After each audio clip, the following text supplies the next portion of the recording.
Hello again, friends. I want to share with you one of my favorite books. Here it is. This is called Jake, the Philharmonic Dog. Now, before I show you the book, before I share it with you, we should talk about what is a philharmonic. Well, a philharmonic is another word for an orchestra. And if you remember the book that we read before spring break, Because, that was all about people who were playing music in an orchestra, which is a great big group of musicians who play different types of instruments, and they come together to play classical music. And they're led by a conductor. The conductor, of course, we remember, is the person who keeps the steady beat. So we are going to see instruments from the orchestra, and we're even going to see a conductor in this book, Jake, the Philharmonic Dog.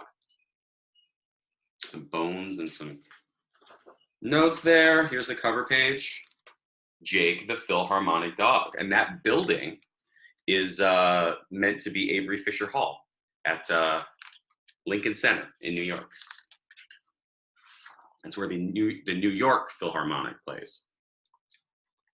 All right, this is my first time doing a book, so bear with me. I want to try to make sure I get a good shot.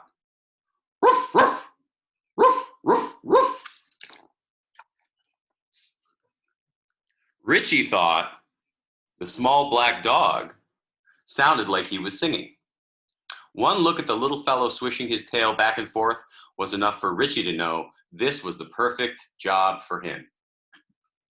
Jake's musical barking and rhythmic tail wagging reminded him of something else he loved, his job as a principal stagehand for the New York Philharmonic.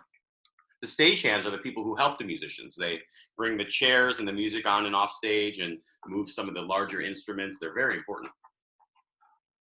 There's a great picture of him playing fetch. Jake and Richie did a lot of things together. Jake loved going to the park with Richie to play fetch. Tweet, tweet! As birds chirped in a nest high above, Jake threw his head back and answered, woof, woof, woof. Jake and Richie loved long car rides. Honk, woof, honk, woof. Jake answered each honking car. His tail moved back and forth, like windshield wipers. But there was one sound that Jake didn't like.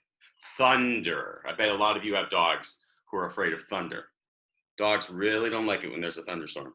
The first time the sky grew black and lightning flashed across it, followed by a boom.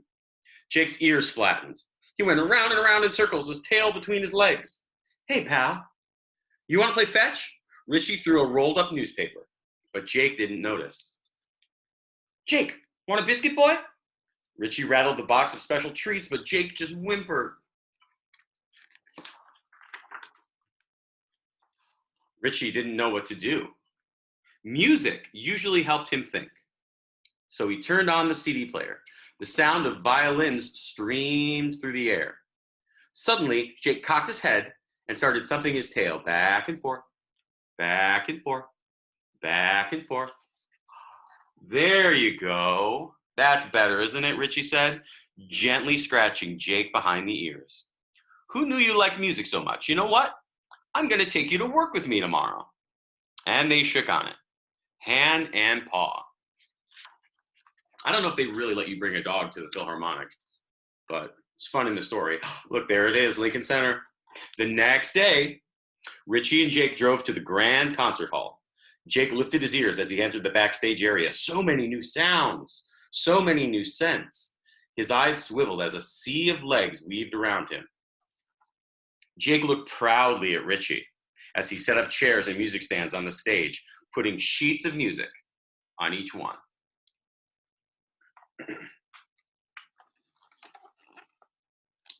The musicians took the stage and they all found their seats. Suddenly, someone was kneeling by Jake, giving him the neck rub of his life. Jake, this is Glenn, said Richie. He's the concert master. He'll run the rehearsal until the conductor arrives. Tweet, tweet. Then bird song seemed to fill the air. Jake threw back his head. Woof, woof, woof. But just as quickly as it had begun, the melody stopped. The only sound now was Richie's laughter. Jake, Richie said, there aren't any birds in here, boy. That's the flute players warming up. They're part of the woodwind section of the orchestra. And you can see the woodwinds here. We have the oboe, the clarinet, the flautists there, and the bassoon, the bassoonist. All at once, Jake heard the loudest noise. Honk, roof, honk, roof. The musicians all looked down. Jake, Richie patted him on the head. That's not a car horn, that's a French horn. The brass instruments are warming up now. We have the trumpet, the tuba, the French horn, of course, and the trombone. Richie knew what was coming next. But before he could say a word, the drum roll started, quiet at first, then swelling, louder and louder, crash, boom. Jake whimpered.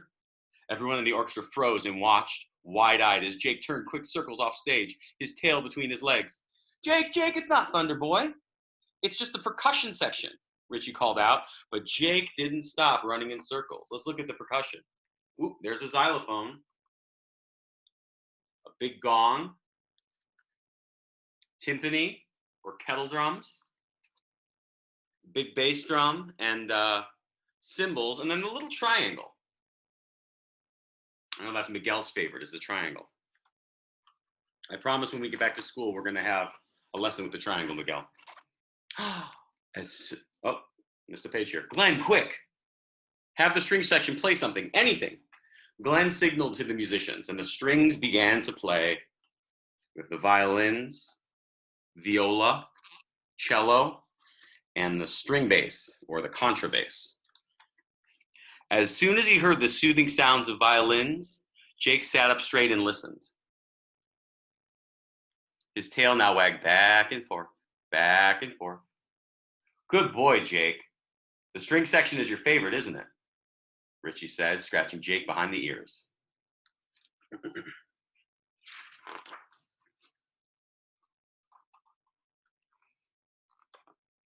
As Glenn stepped to the podium, Richie said, listen to how all these instruments sound together when they play in the orchestra. Jake cocked his head as Glenn began to wave his arms at the orchestra. Why was he trying to shoo them away, Jake wondered. But then the most wonderful sound filled the air as the whole orchestra played together. Even Jake knew to keep quiet. You can get that whole big picture. Richie put a cushion in the wings so that Jake could have his own special place to sit while watching the musicians play. As the rehearsal was going well, Richie said, come on, buddy, let's go for a walk in the park before the concert.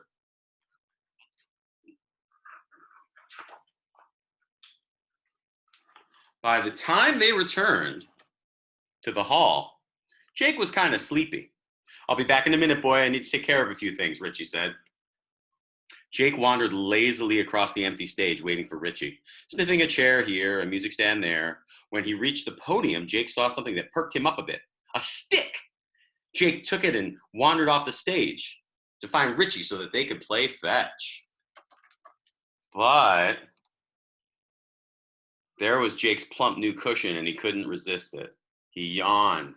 The stick fell from his mouth and rolled behind the cushion. Then Jake curled up and took a nap. I wonder if anybody knows what that stick is.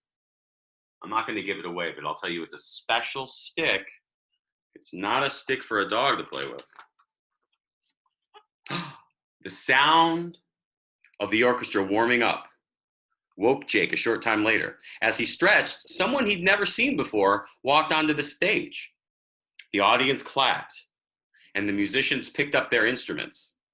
The man went to the podium and bowed to the audience. Everyone was quiet. But then the man began to search the podium looking for something. Oh no, said Richie. The baton. I know I put it out before we went to the park. What happened to it? Jake watched as everyone began to fidget, the orchestra and the audience. He took the opportunity to meet the new person and tried to start a game of fetch. Jake nosed behind the cushion, got his stick, and then trotted out on stage before Richie realized what was happening. And what happened? Bravo! Bravo! The audience burst into wild applause upon seeing Jake with the baton in his mouth.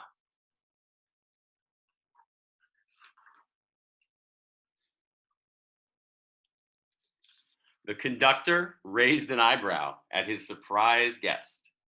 Then he turned, bowed to the little dog, and took the baton from his mouth. The audience rose to their feet and cheered. Jake was so happy that his tail began to wag back and forth, back and forth. The conductor watched, then raised the baton and followed Jake's beat. He turned to the orchestra to start the music. The audience quickly took their seats. Jake scurried off to the wings to take his, and Jake's first official concert began. And then it says coda, which is like a special musical ending in a piece of music.